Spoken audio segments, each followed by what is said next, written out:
welcome back, everyone. One of the biggest cases I think actually we've seen in quite a long time just happened in the U.S., and I think almost everybody missed what was important about it. The Supreme Court made a ruling on the EPA, the Environmental Protection Agency, and in doing so, what they actually did was made a ruling against the administrative state. This is basically changing the way the government's worked for like well over 80 years. Geez, probably longer than that, since like the 1930s, where agencies, right, different government agencies can basically create their own laws. Laws as in, the administrative laws, not necessarily passed through normal legislative process laws, meaning that basically we've been living under an administrative state, not the government that the Founding Fathers imagined. The Supreme Court just made a ruling on the EPA, and as part of that, they actually challenged this whole administrative state idea. That's important to anybody who knows about like the deep state or these permanent bureaucrats or these agencies. This is really what it is. The Supreme Court essentially undid a lot of that in this recent ruling. I'm going to be explaining to you exactly what happened, why this matters, how that whole thing worked, because honestly, I really haven't seen many articles online talking about it. There was some beforehand, but really afterwards, it was almost like radio silence. It was very strange. Also, folks, the Supreme Court striking yet again, just put new restrictions on gun control. Restrictions on gun control, i.e., the move to take guns away from people. And what we saw them do was actually very interesting. I talked about the recent ruling in New York on concealed carry permits, and I mentioned, well, the big thing with that was not necessarily the ruling on concealed carry. The big thing the Supreme Court did was made it so that different governments in the U.S., if they want to pass gun control legislation, they have to demonstrate really that they're adhering with American tradition. They have to make sure they're adhering to all these different things. The Supreme Court just sent these cases back to the lower courts and told them to reassess the case based on this new guidance. So we're now watching that specific part I mentioned before getting put in practice. I'll be explaining that as well. That said, folks, happy 4th of July. Happy Independence Day. One of the most common holidays in the world, celebrated by more than 60 different countries, is countries celebrating how they, kicked the British out and achieved independence. So this is an international holiday in some ways, just celebrated on different days. Folks, pleasure having you all here. Let's get started. So first off, real quick too, those of you on those of you on YouTube and Rumble, we also have a special today as well, July 4th, Independence Day, 50% off on Epic TV. Make sure you grab that, jump over, join us on Epic TV. Again, we do about 20-ish minutes on YouTube, other channels. We do an hour and a half show on Epic TV. So join us for the full show, the Q&A. There's always a lot of stuff I'd like to get into that, we just can't get into on YouTube because, they give us strikes for doing it. All right, folks, let's talk about the EPA, though. Really, the impact of this, the significance of this really can't be understated. And frankly, the impact of it and the significance of it was missed by almost every article I read, which blew my mind a little bit. Basically, the Supreme Court they had a huge impact on rolling back government overreach. And maybe a lot of people don't realize the nature of government overreach. What they're talking about typically is what you call the administrative state. Let me explain. Now, first off, let me show you where this all started, at least, on the current case, the EPA ruling, not the whole history of the administrative state. It goes back to the 1930s, technically. But on the EPA ruling, this is Harvard Law talking about this. All right, this is what Biden was trying to do with this whole ruling.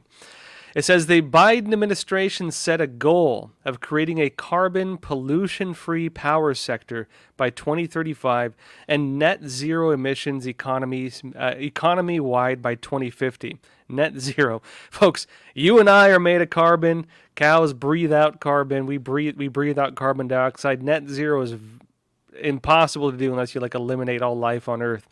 But this was the goal, right? Yeah. Zero emissions 2050. To achieve those targets, the administration is taking, this is at Harvard, the administration is taking a whole of government approach. EPA has a key role in regulatory effort, right? That regulatory effort, right? I'm talking about for the power sector. And below is a compilation of our legal analysis, podcasts, and tracker posts of the Biden administration's efforts to advance these rules. Rules, again, passed through the administrative state, not through Congress, not through the normal legislative process. Now, they say this includes rebuilding the regulations that the Trump administration rolled back. Remember, most of what Trump did when he was president, a lot of the economic benefits we saw, even America becoming a net exporter of oil, a lot of that was not him essentially creating things. A lot of that was him cutting red tape. What Trump was doing in a lot of cases, including with environment, including with the businesses, was really getting rid of regulations. He was cutting away at the administrative state, right?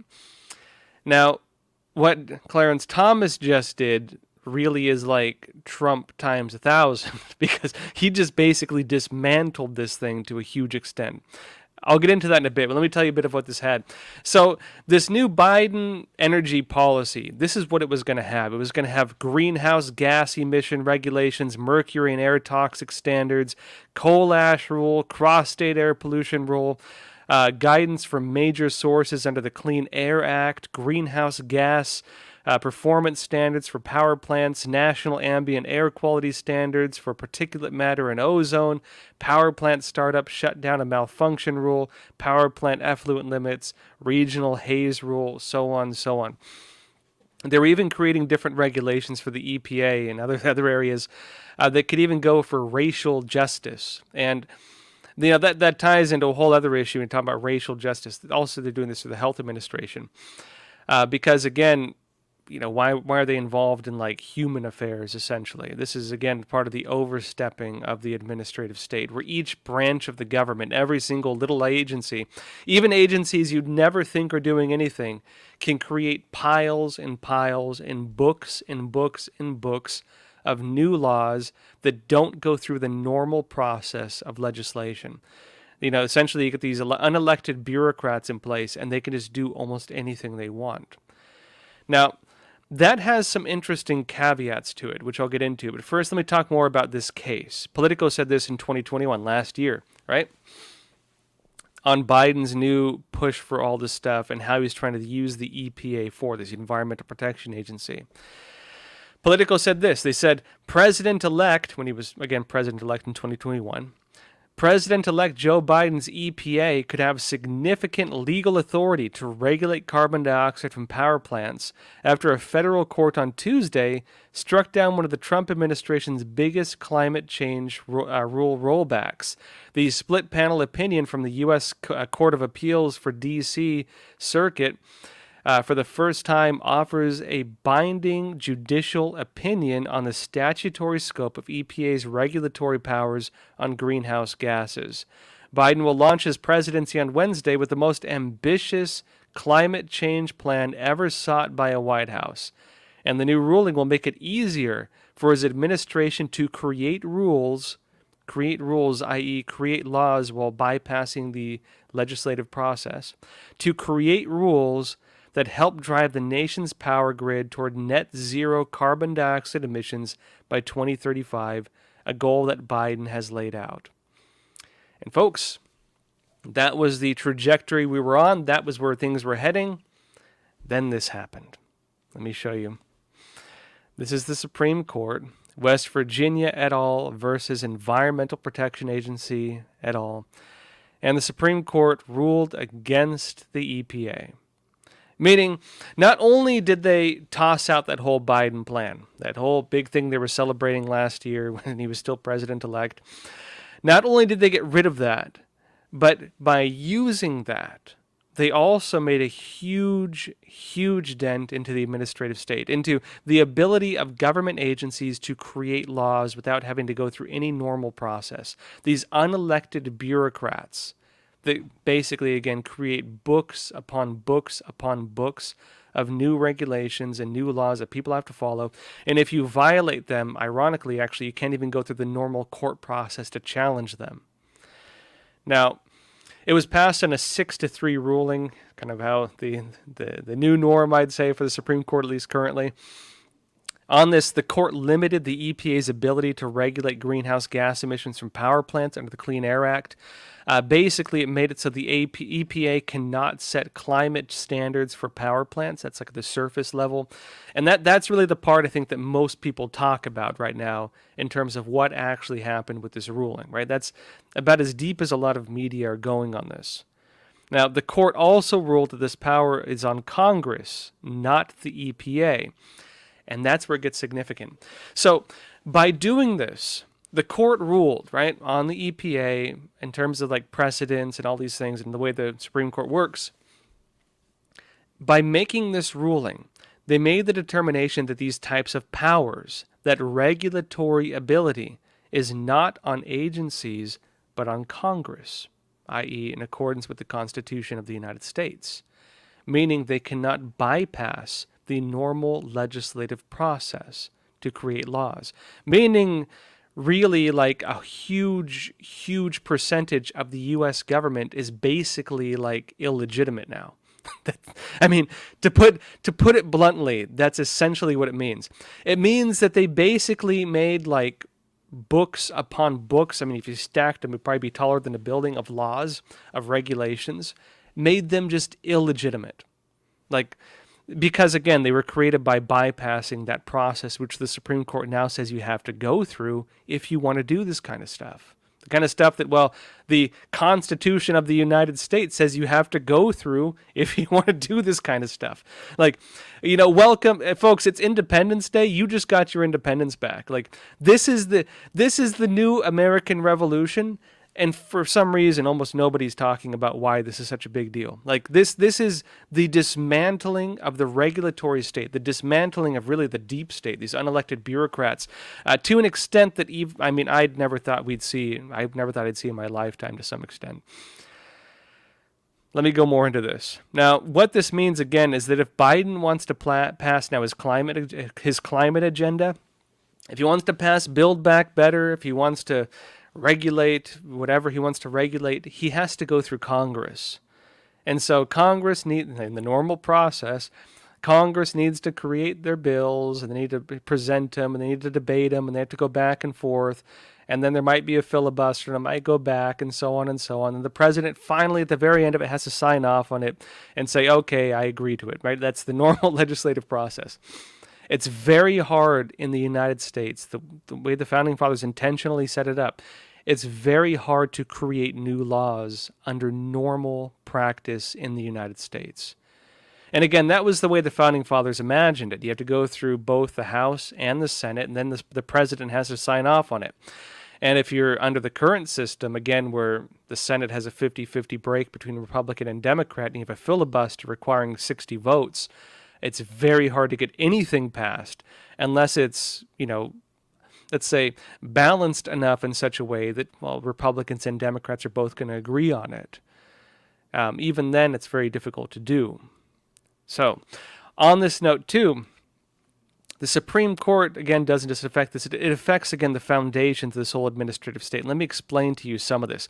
Now, to show you the gravity of this, to show you what this really means, let's look at what people are saying on the left and the right before this happened. Funny enough, after it happened, you didn't see as much talk. But before it happened, if you went on Twitter, you could just watch like the screaming at the clouds, right? Let me show you what the left was saying. Right, one example of this is Jay Kuo. He's the head of Team Taki. He wrote this on Twitter. And it's pretty comprehensive in terms of what he said, although he's saying that this is like the devil incarnate and these new radical extremists who've taken over the Supreme Court are trying to uproot the government itself. Right? That's essentially what he's saying. But let me tell you what he's saying. He says, not to freak anyone out, but there are still cases to come. Talking about he's talking about Roe v. Wade and the Supreme Court still doing stuff.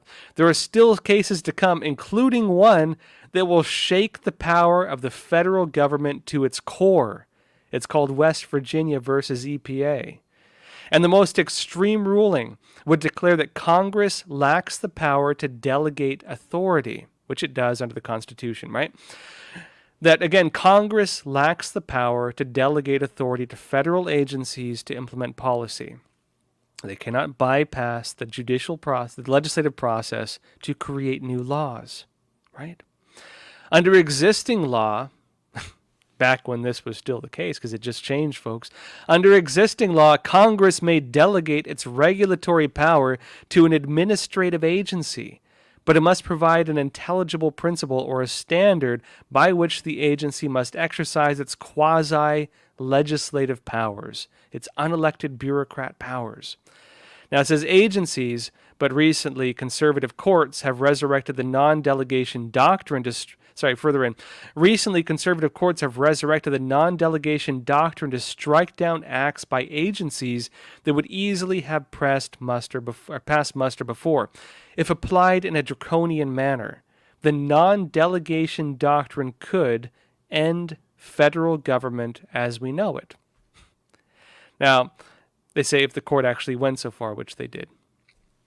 Now, when they say end federal government as we know it, the as we know it is the important part. Because what just ended was essentially the ability of agencies to do whatever the heck they want. The ability for a government official, well, a president, to create a new agency, and by creating the new agency, allow that agency to create laws haphazardly, doing essentially anything. Again, the unelected bureaucrats who really became the main powers in this country, the deep state, as many people would call it. Now, he continues on this. He says, as Justice Kagan said in a case in 2019, if the defendant's delegation is unconstitutional, this is essentially talking about what would happen if a case, this is back in 2019, if a case were to take place that basically represents what in fact just did happen. If the government made a determination, right? If the government made a determination that essentially the powers of the legislative process are on Congress, not on agencies, this is what it would have meant. In other words, this is what just happened. And this was the warning they had back in 2019, if that were to happen.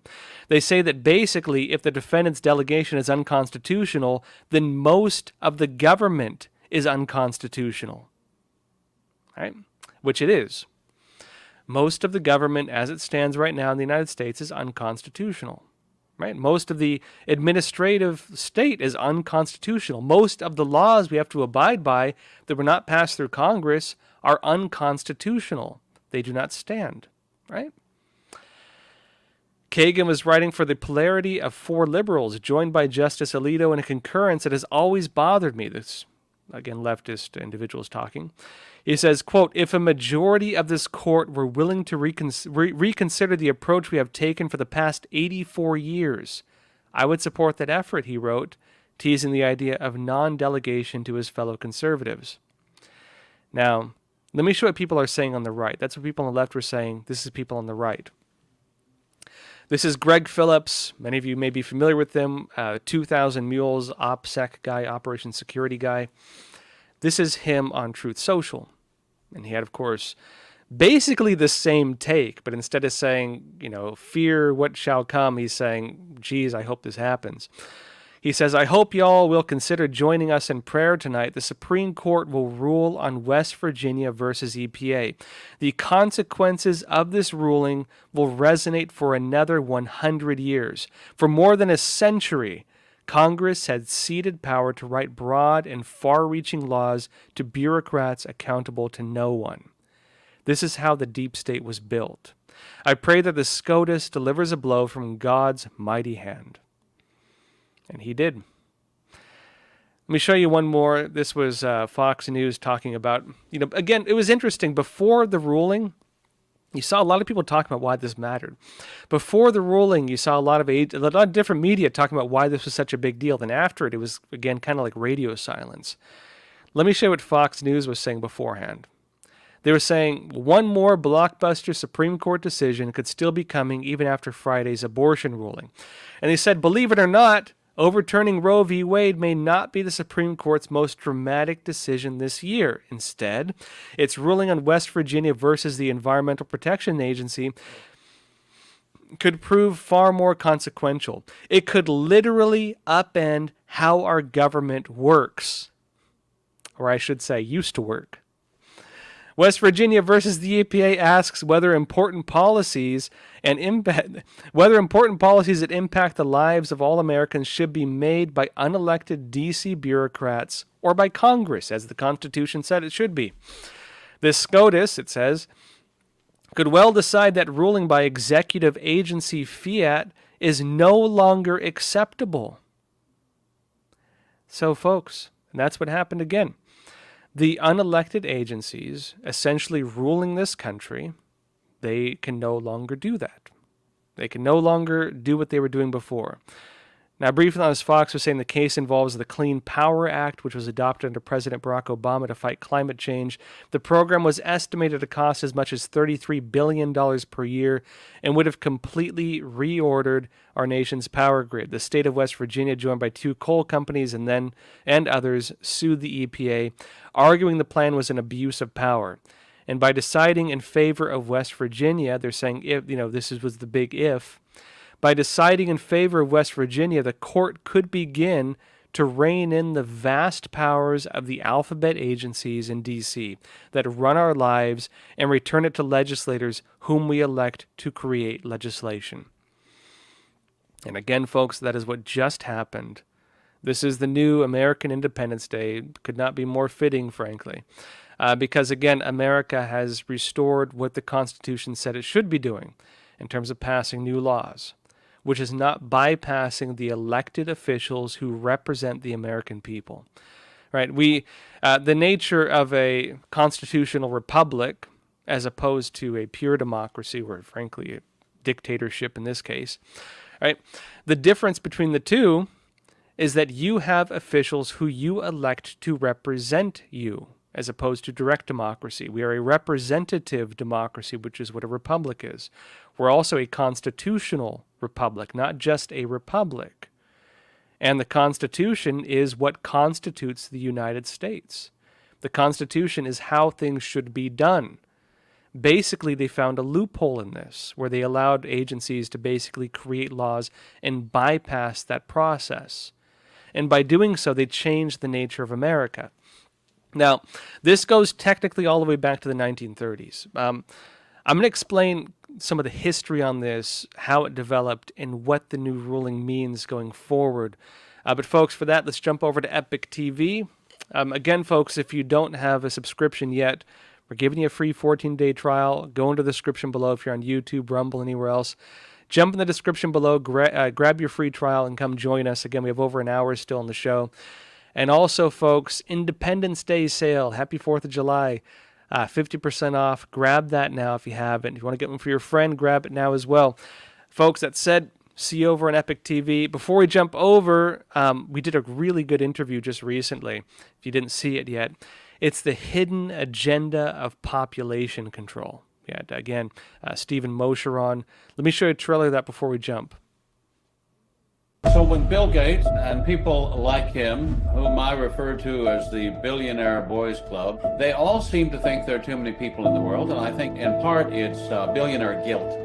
And when they talk about overpopulation, they really mean that there are too many poor people in the world. Now, what does that mean for us? If you have too few children, you are on a path to basically die out over time. I saw this unfolding in China back in 1980 when I was in an operating room and they were forcibly aborting women who were 9 months pregnant with the goal of reducing China's population. 40 years later, they've reduced the birth rate to the point where there are so few babies birth rate and desperate to encourage everyone to have 3 children. All right, folks. Again, be sure to check that interview out. It actually talks about some pretty crazy stuff, including how the United Nations is doing forced sterilizations. Wild stuff. But that said, come over, join us on Epic TV. I want to talk about this regulatory state and what this whole thing means going forward. Significance of this new ruling cannot be understated. Come join us now. We're jumping over. All right, folks, happy 4th of July again. Happy Independence Day. One of the most widely celebrated holidays in the world is declaring independence from the British. It's like, what, 60s?